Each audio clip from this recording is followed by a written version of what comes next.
നമസ്കാരം പ്രിയമുള്ളവരെ. ശ്രീമതി ശ്രീനാദേവി കുഞ്ഞമ്മ അടൂർ പോലീസ് സ്റ്റേഷനിൽ യൂട്യൂബറായ രാജൻ ജോസഫിനെതിരെ കൊടുത്ത പരാതിയിൽ രാജൻ ജോസഫിനെ അറസ്റ്റ് ചെയ്യുകയും അടൂർ പോലീസ് അയാൾക്കെതിരെ എഫ്ഐആർ ഇടുകയും ആ എഫ്ഐആറും പ്രകാരം അയാളെ കോടതിയിൽ ഹാജരാക്കുകയും ജാമ്യം കൊടുക്കുകയൊക്കെ ചെയ്തു.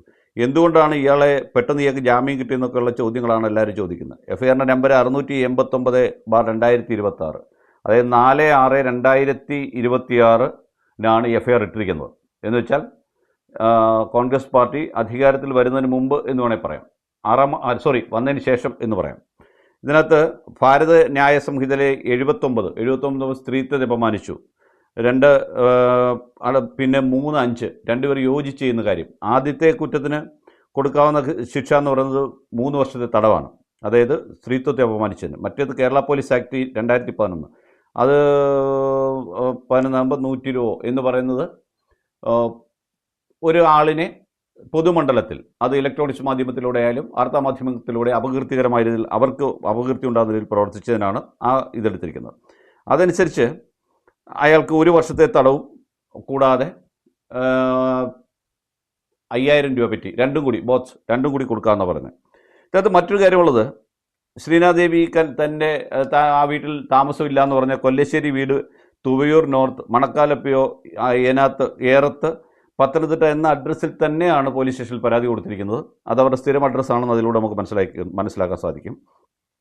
പോലീസ് പറയുന്നത് 20/1/2027 മുതൽ 27/1/2026 വരെ ഉള്ള ദിവസങ്ങളിൽ white van TV news, Rajan Joseph എന്നീ പേരുകളിലുള്ള യൂട്യൂബ് ചാനലിൽ നിന്നും ഫേസ്ബുക്ക് പേജുകളിൽ നിന്നും അപരാധിക്കാരുടെ സ്ത്രീത്വത്തെ അപമാനിച്ചും വെപ്പാട്ടി എന്നും ഫ്രാഡ് എന്നും വിളിച്ച് അപരാധിക്കാരുടെ സ്ത്രീത്വത്തെ അപമാനിക്കുന്ന തരത്തിൽ സാമൂഹ്യ മാധ്യമങ്ങൾ വീഡിയോകൾ ചിത്രീകരിച്ച് പ്രതികൾ മേൽ വകുപ്പ് പ്രകാരമുള്ള കുറ്റം ചെയ്തിട്ടുണ്ട് എന്നുള്ളതാണ് പോലീസ് പറഞ്ഞിരിക്കുന്ന എഫ്ഐആറിൽ പറഞ്ഞിരിക്കുന്ന കാര്യം.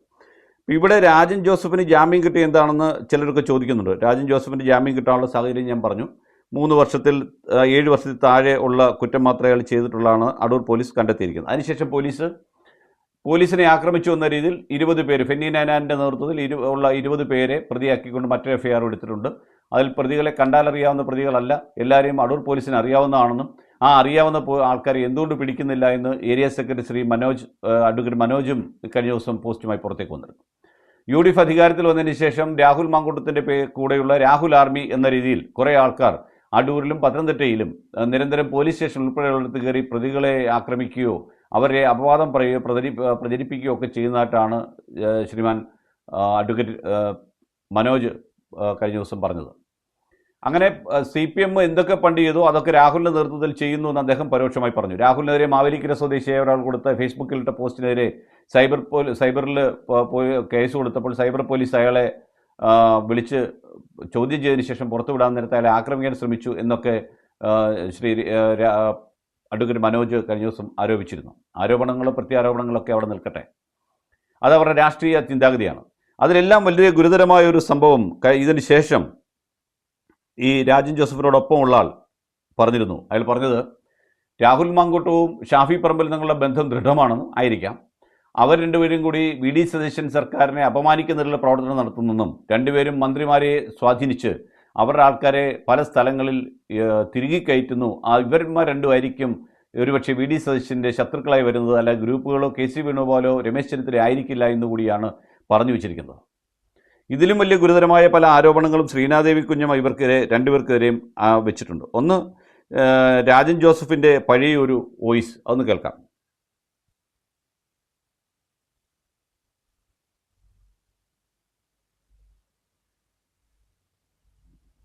കാരണഭൂതനെ സംബന്ധിച്ചിടത്തോളം കാരണഭൂതന് സ്ട്രോങ് ആയിട്ടുള്ള ഡിസിഷൻ എടുക്കാൻ പറ്റില്ല.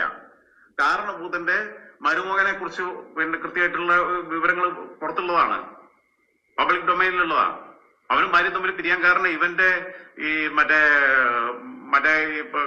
കള്ളമരം കരിയുമായിട്ടുള്ള ചില പ്രകൃതി വിരുദ്ധ ബന്ധങ്ങളും കാര്യങ്ങളും. പ്രകൃതി വിരുദ്ധ ഒന്നും പറയുന്നില്ല, ബൈസെക്ഷൽ ആകുന്നതിന് കുഴപ്പമില്ല, പുരുഷൻ തമ്മിലാവാം, സ്ത്രീയും തമ്മിലാവാം, ഒരേ സമയം അതാവാം. പക്ഷെ പറയണം, തുറന്നു പറയണം. അതായത് ഇത്രയേ ഉള്ളൂ. നമ്മുടെ മുൻ മുഖ്യമന്ത്രി ശ്രീ പിണറായി വിജയൻ്റെ മരുമകൻ റിയാസും അദ്ദേഹം കരീം എന്ന് പറയുന്ന ആളിൻ്റെ പേര് ഒരക്ഷരം മാറ്റിയാണ് പറഞ്ഞത്. കാരണം CPM നേതാക്കന്മാർക്കെതിരെ ആരോപണം ഉന്നയിക്കുമ്പോൾ അദ്ദേഹത്തിന് പേടിയുള്ളത് കൊണ്ടാണ് അങ്ങനെ പറഞ്ഞത്. കാരണം റിയാസിനെതിരെ എന്തും പറയാമെന്ന രീതിയിലായിരിക്കും ഉദ്ദേശിച്ചത്. എന്തായാലും റിയാസും തങ്ങൾ സ്വവർഗരതിയുണ്ടെന്നും അതിൻ്റെ പുറത്താണ് ഈ റിയാസിൻ്റെ ഭാര്യ ബന്ധം വിച്ഛേദിച്ചു പോയതായിട്ട് അദ്ദേഹം പറഞ്ഞ പഴയ ഒരു പോസ്റ്റ് എടുത്തിട്ട് ശ്രീനാദേവി പൊതുമണ്ഡലത്തിൽ കഴിഞ്ഞ ദിവസം ഫേസ്ബുക്കിലൂടെ ഇട്ടു. അതിലും വലിയൊരു കാര്യം എന്ന് പറയുന്നത് ശ്രീനാദേവി തന്നെ ഇന്നലെ പറഞ്ഞ വേറെ വിവാദമായ പ്രസ്താവന. ആ പ്രസ്താവന പൊതുസമൂഹത്തിൽ കഴിഞ്ഞ സെപ്റ്റംബർ മാസം തൊട്ട് ഈ നിമിഷം വരെ ഏതാണ്ട് 25-ലധികം വീഡിയോസ് ആണ് വൈറ്റ് സ്വാൻ TV ന്യൂസ് എന്ന പേരിലുള്ള യൂട്യൂബ് ചാനലും രാജൻ എന്ന പേരിലുള്ള യൂട്യൂബറും സിബി എന്ന് പറയുന്ന മറ്റൊരാളും ചേർന്ന് എനിക്കെതിരെ സംരക്ഷണം ചെയ്തിട്ടുള്ളത്. അപ്പോൾ കേരളത്തിൽ കഴിഞ്ഞ 10 വർഷക്കാലം കൊണ്ട് 2016 മുതൽ നമ്മൾ നോക്കിയാൽ സാമൂഹ്യ മാധ്യമങ്ങളിലും യൂട്യൂബിലും ഒക്കെ ഒരുപാട് ആക്റ്റീവായിട്ടുള്ള സമൂഹം വളർന്നു വരുന്നുണ്ട്. പ്രത്യേകിച്ചും യൂട്യൂബ് ചാനലുകളൊക്കെ കഴിഞ്ഞൊരു 7 ഇയേഴ്സ് ആയിട്ട് അല്ലെങ്കിൽ 8 ഇയേഴ്സ് ആയിട്ടാണ് പ്രബലമായിട്ട് വന്നുകൊണ്ടിരിക്കുന്നത്. അപ്പോൾ 4-ാം നെടുന്തൂണായിട്ട് നമ്മൾ കാണുന്ന മാധ്യമങ്ങൾ മുഖ്യധാരാ മാധ്യമങ്ങളായിട്ട് ആ നിലവാരത്തോടു കൂടി തന്നെ ഉയർന്നു വരുന്ന ചില യൂട്യൂബ് ചാനലുകളും യൂട്യൂബ് മാധ്യമങ്ങളും ഒക്കെ ഉണ്ട്. അപ്പോൾ അതിനെയൊക്കെ വെല്ലുവിളിച്ചുകൊണ്ട് കേവലമായിട്ട് വരുമാനം നേടുക, എന്തു പറഞ്ഞുകൊണ്ടും വ്യൂവേഴ്സിനെ കൂട്ടുക, അതിലൂടെ വരുമാനം നേടുക, ആഹാരം കഴിക്കുക എന്ന് പറയുന്ന രീതിയിലുള്ള അത്തരത്തിലുള്ള ഒരു ശൈലി ചില ചാനലുകൾ മുന്നോട്ട് വെക്കുന്നുണ്ടെങ്കിൽ, യൂട്യൂബ് പേജസ് മുന്നോട്ട് വെക്കുന്നുണ്ടെങ്കിൽ ഉറപ്പായിട്ടും അതിനെതിരെ നിയമ നടപടി സ്വീകരിക്കും. എന്നെ രാഷ്ട്രീയപരമായിട്ട് വിമർശിക്കുവാൻ ആർക്കും അധികാരമുണ്ട്, ആർക്ക് വേണമെങ്കിലും വിമർശിക്കാം.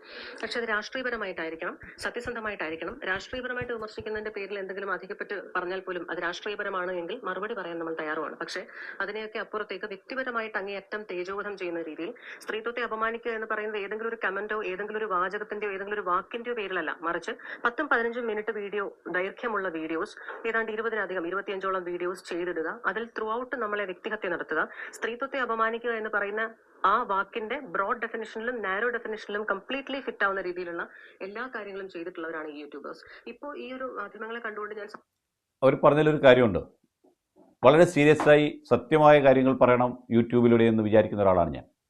നമ്മുടെ രാജ്യത്തിൻ്റെ 4-ാം നെടുന്തൂണായ മാധ്യമങ്ങൾ ആ കാര്യത്തിൽ നമ്മുടെ നാട്ടിൽ നിലവിലുള്ള പല യൂട്യൂബേഴ്സും കൃത്യമായ രീതിയിൽ പ്രവർത്തിക്കുന്നുണ്ടെന്നുള്ള സത്യമാണ്. വലിയ വളച്ചൊടിച്ചുകളൊന്നുമില്ലാതെ സത്യസന്ധമായി വാർത്ത ചെയ്യുന്നവർക്ക് നിലനിൽപ്പില്ല എന്നുള്ളത് മറ്റൊരു കാര്യമാണ്. ഇത്തരത്തിലുള്ള ഇക്ലിയായ കാര്യങ്ങളും മറ്റൊരാളെ വ്യക്തിഹത്യ ചെയ്യാൻ വേണ്ടിയും രാഷ്ട്രീയപരമായ കാശ് വാങ്ങിക്കൊണ്ടും യൂട്യൂബിനെ സമീപിക്കുന്ന ധാരാളം ആൾക്കാർ നമ്മുടെ നാട്ടിലുള്ളത് കൊണ്ടാണ് അവർക്ക് ഇങ്ങനെ പറയേണ്ടി വന്നത് എന്നുള്ളതാണ് എൻ്റെ ആ കാര്യത്തിലുള്ള വെർഷൻ. അതാവാനും സാധ്യത. ഞാൻ അവരോട് സംസാരിച്ചപ്പോഴും അവരങ്ങനെ തന്നെയാണ് പറഞ്ഞത്. അവരെ വ്യക്തിഹത്യ ചെയ്തു എന്നതിലുപരി 20-25ഓളം വീഡിയോയിൽ ഒരു സ്ത്രീയെ അപമാനിക്കത്തക്കതിൽ സംസാരിക്കാൻ പാടില്ല. സ്ത്രീ ആരായാലും, അമ്മയായാലും സഹോദരിയായാലും ഇനി മറ്റൊരുത്തൻ്റെ ഭാര്യയായാലും ആരായാലും അവരെ പൊതു ഇടങ്ങളിലോ അല്ലാതെ വ്യക്തിഹത്യ ചെയ്യാൻ പാടില്ല എന്ന് വിശ്വസിക്കുന്നത് പാടില്ല. കാരണം സ്ത്രീ സമൂഹത്തിൻ്റെ ഭാഗമാണ്. സ്ത്രീ ഇല്ലാതെ സമൂഹത്തിന് മുമ്പോട്ട് പോകാൻ പാടില്ല എന്നുള്ളതാണ് നമുക്ക് മനസ്സിലാക്കാൻ പറ്റുന്നൊരു കാര്യം. പുരുഷനുണ്ടായ നാൾ തൊട്ട് സ്ത്രീയും, സ്ത്രീ ഉണ്ടായ നാൾ തൊട്ട് പുരുഷനും തമ്മിലുള്ള ബന്ധം ദൃഢമായി മുമ്പോട്ട് പോകുമ്പോൾ മാത്രമേ സമൂഹം നിലനിൽക്കുകയുള്ളൂ. അവിടെ ഒരു വ്യക്തിയെ, ഒരു അവിവാഹിതയായ ഒരു യുവതിയെ, രാഷ്ട്രീയ പ്രവർത്തനത്തിലുള്ള യുവതിയെ ഇങ്ങനെ അപമാനിക്കാൻ പാടില്ലായിരുന്നുള്ളത് ഒരു സത്യമായ കാര്യമാണ്. അതിനെതിരെ CPM-ൻ്റെ നേതാക്കന്മാർ ഒന്നും മിണ്ടാതിരുന്നപ്പോൾ എനിക്ക് വലിയ വിഷമം തോന്നുകയും ചെയ്തിരുന്നു. പക്ഷേ എന്തുകൊണ്ട് ശ്രീനാദേവി കുഞ്ഞമ്മയ്ക്കെതിരെ ഇത്രയും ആക്രമണങ്ങൾ ഉണ്ടായി എന്ന് ചോദിച്ചാൽ അത് ശ്രീനാദേവി കുഞ്ഞമ്മ കൂടി പരിശോധിക്കേണ്ട ഒരു കാര്യമാണ്. പറയാൻ കാരണം ശ്രീനാദേവി കുഞ്ഞമ്മ നിന്നത് CPI-യിലാണ്. ആ CPI പാർട്ടിയിൽ നിന്ന് അവർ മാറി പോയത് കോൺഗ്രസിലേക്കാണ്.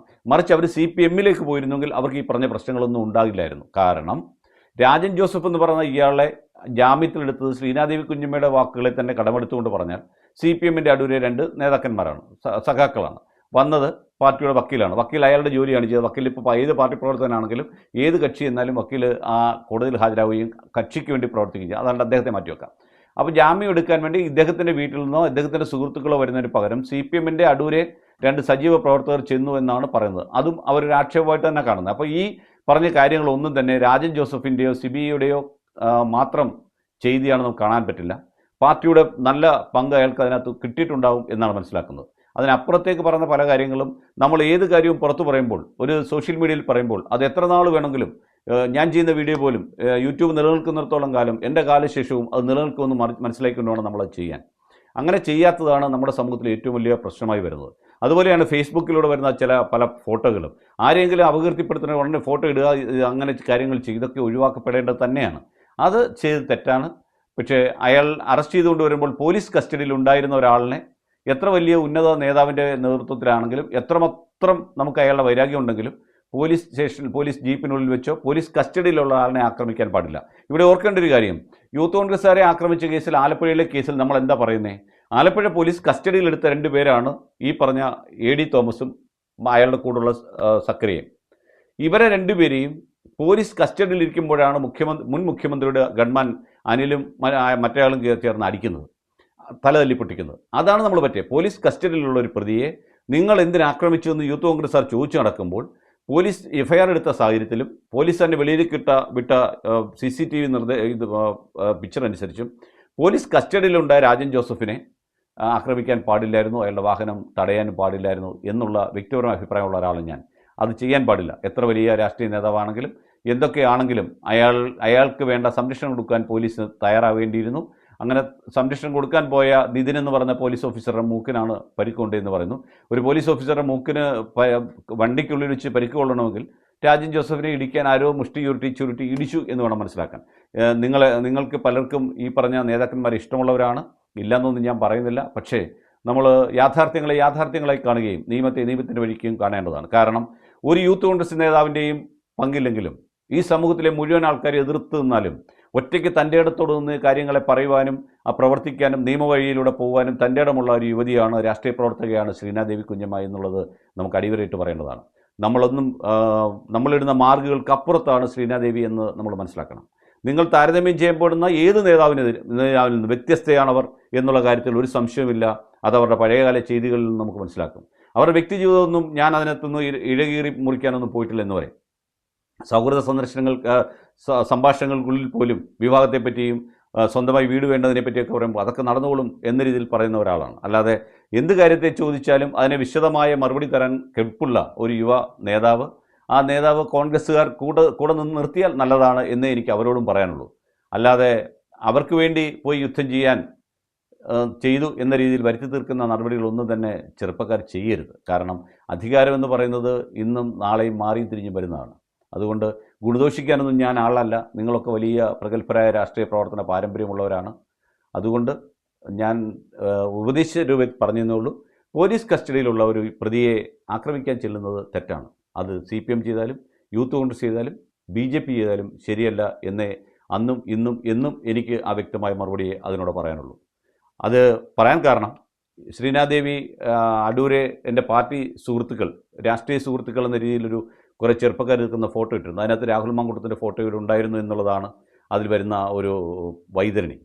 അതാണ് ശ്രീ മനോജ് എടുത്തു പറഞ്ഞതും എന്നുള്ളതും അദ്ദേഹത്തിൻ്റെ വീഡിയോ കണ്ടപ്പോൾ എനിക്ക് മനസ്സിലായി. അദ്ദേഹത്തിൻ്റെ വീഡിയോ പബ്ലിഷ് ചെയ്ത യൂട്യൂബ് ചാനലും ഏതാണെന്ന് കൂടി നിങ്ങൾ കണ്ടെത്തുക.